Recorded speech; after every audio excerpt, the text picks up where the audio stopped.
Hey guys, welcome to your next project. So in this one, we're going to create a pretty cool mobile navigation effect, responsive navigation, hamburger menu. And we branded it Netflix mobile navigation, but it's just because of the color scheme. It's not the actual Netflix menu, as far as I know.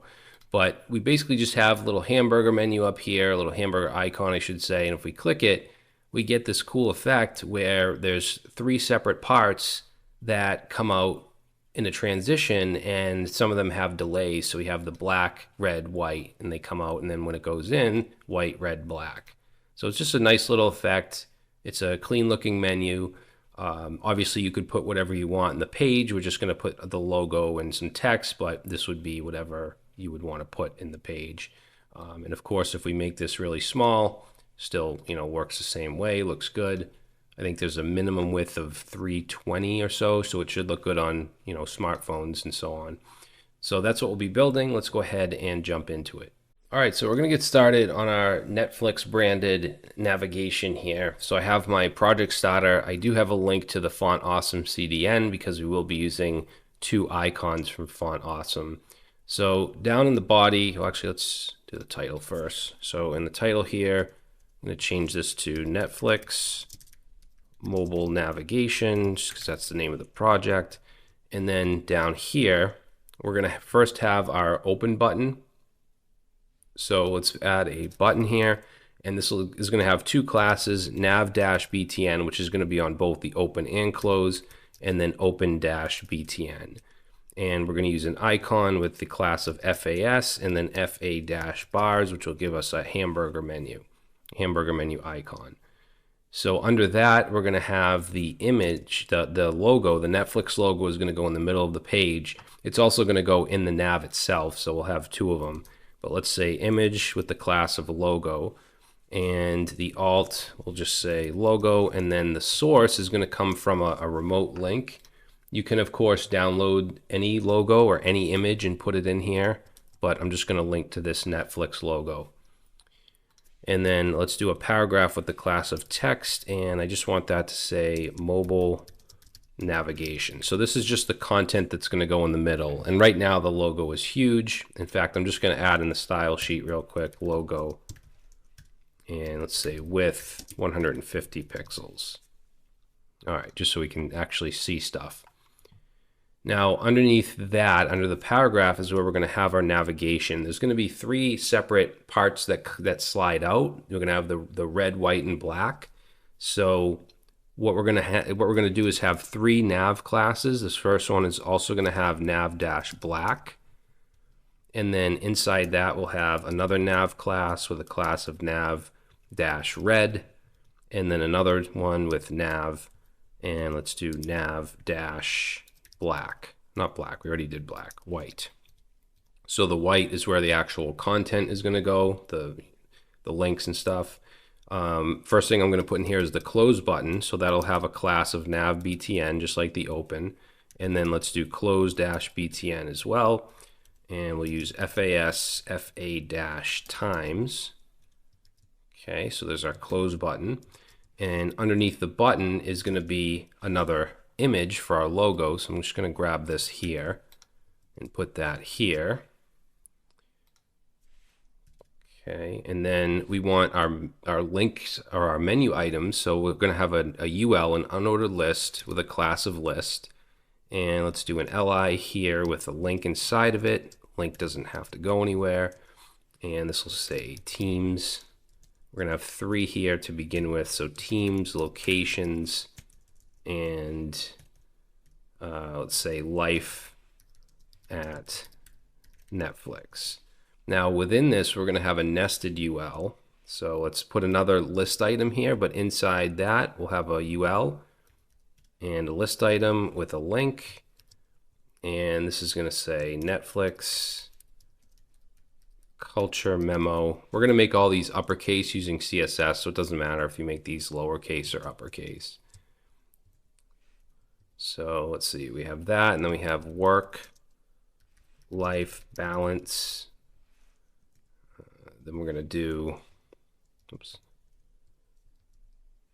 inclusion, and diversity and blog.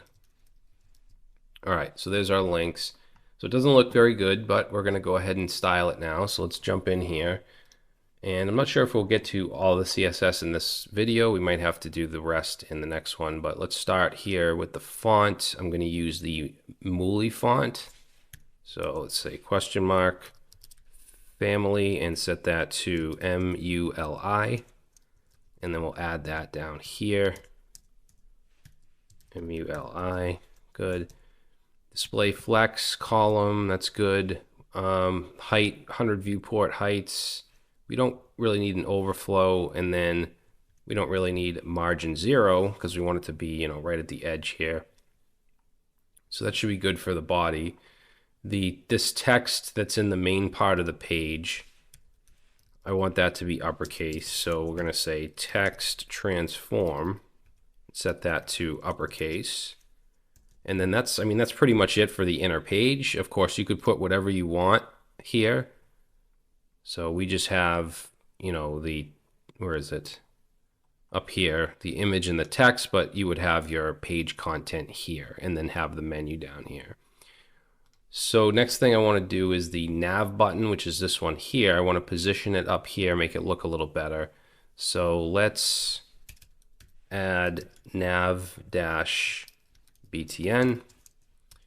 and let's take away the border, so border none. And this applies to both buttons. So border none, and then the background, we want to get rid of that gray, so we're going to set it to transparent. We're also going to make sure the cursor is a pointer, and let's set the font size to a little bit bigger, 20 pixels. So that's the nav button, which is on both. Now let's do just the open button, so open-btn. And for that, we want to position that fixed within the viewport. So position fixed, and I want it to be 10 pixels from the top and 10 pixels from the left, which is going to place it right up here in the corner. So for the nav, now remember there's 3 navs here, so we're going to style the nav and then each color because it's going to come out to a certain point so we can see all 3 colors. So let's do the nav first, so the nav class, and that's going to be position fixed, and we want it to be right in the top corner, so top 0, left 0. Okay, so you're going to see that move up if you save.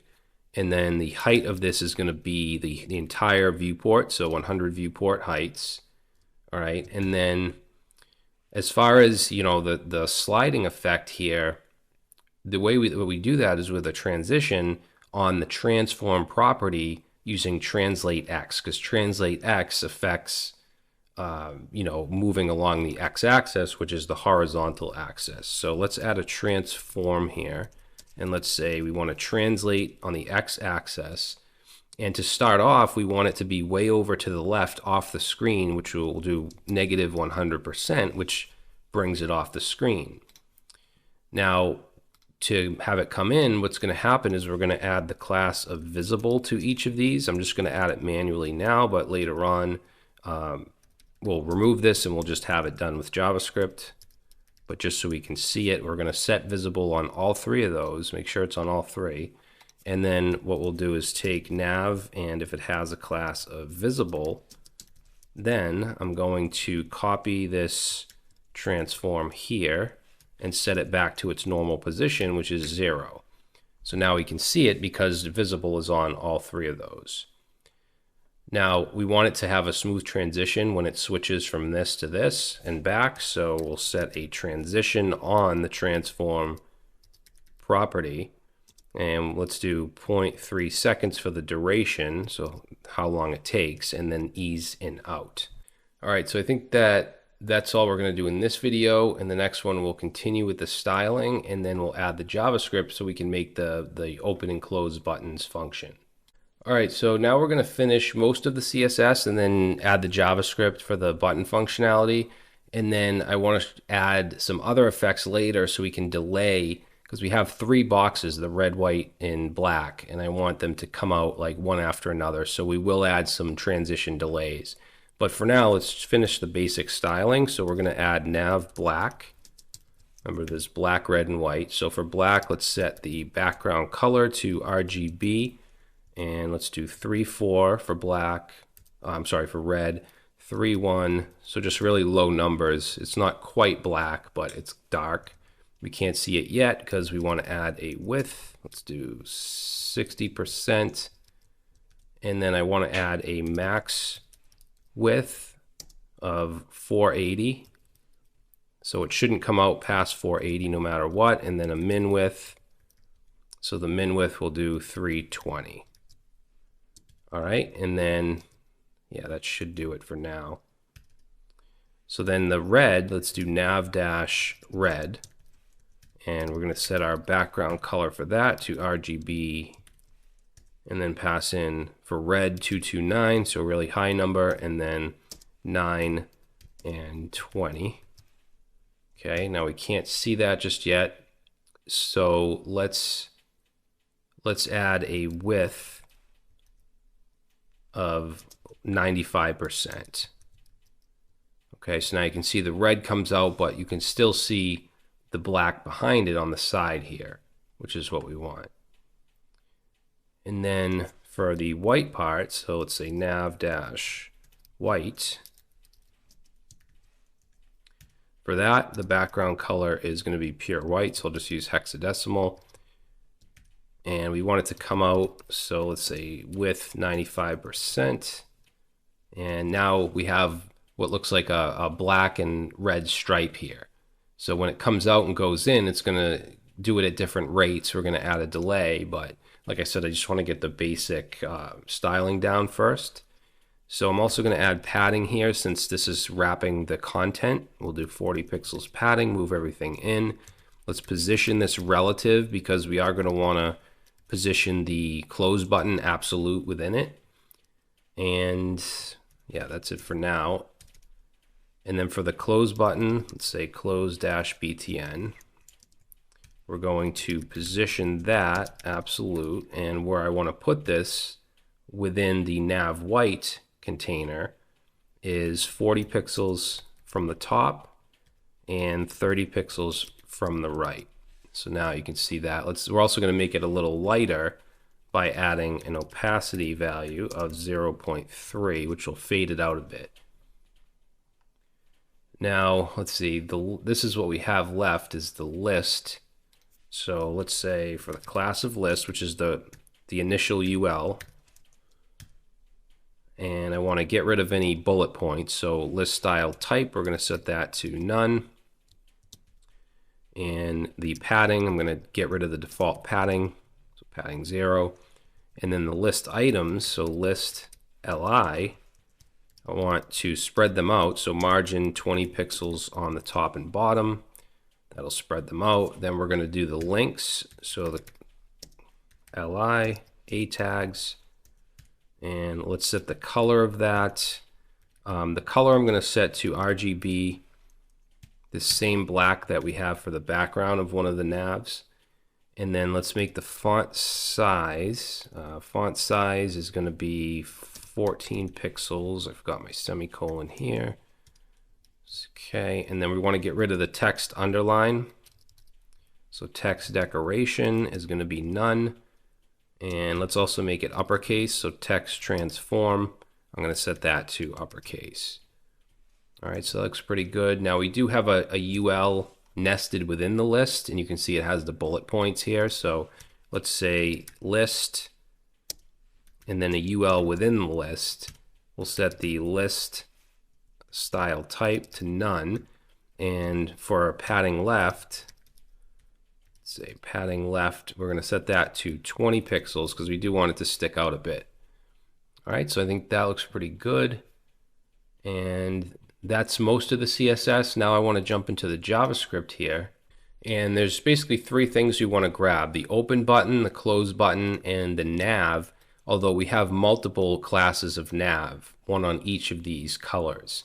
So let's first bring in, let's say open underscore BTN, and we're going to use document dot query selector, and that has a class of open dash btn.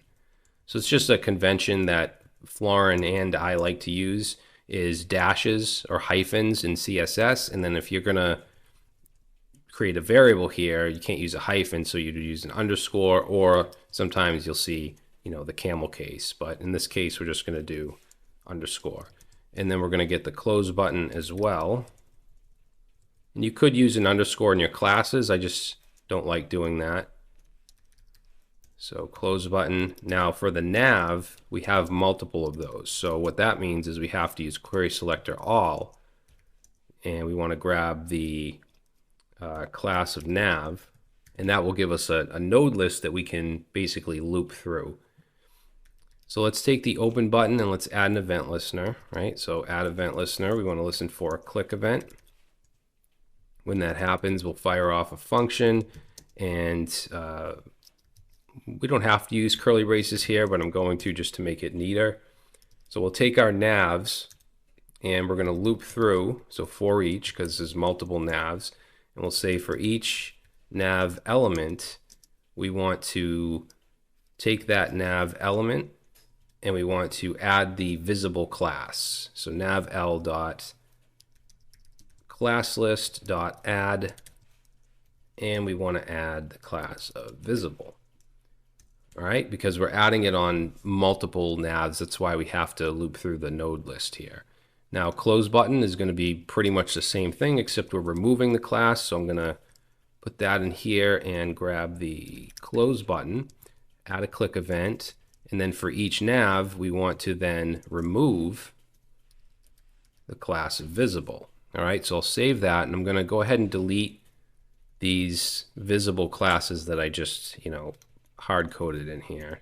So I'll get rid of those, and it should now be off the screen. Now, if I click, it's going to go ahead and open. If I click the X, it closes. Now, it doesn't have the effect that I want. I want the three parts to come out kind of separately to give it a cool little effect. So in our style sheet here, we're going to add on to, let's see, so on the nav black, basically we're going to just add transition delays on certain colors. So nav black right here, let's say we want to add a transition delay, which means that it'll just wait however long we put here before it actually fires off. So I'm going to delay it by 0.4 seconds for the black. Okay, so now when we close, you can see the black takes a little longer. Now we also want to add a delay, or I should say remove the delay on the visible for black. So what we'll do is say nav-black, and if it has the class of visible, then we want the transition delay to be 0 seconds. All right. So it comes right out, and then it kind of lags when it goes back in. So on the red, we have nav red right here. Let's add a transition delay, which is going to be a little faster than the black because it doesn't stick out as much. So let's do, instead of, what do we do, 4 for the black, 0.4, let's do 0.2 seconds for that. And now you can see it has that effect where, the red goes in and then the black goes in.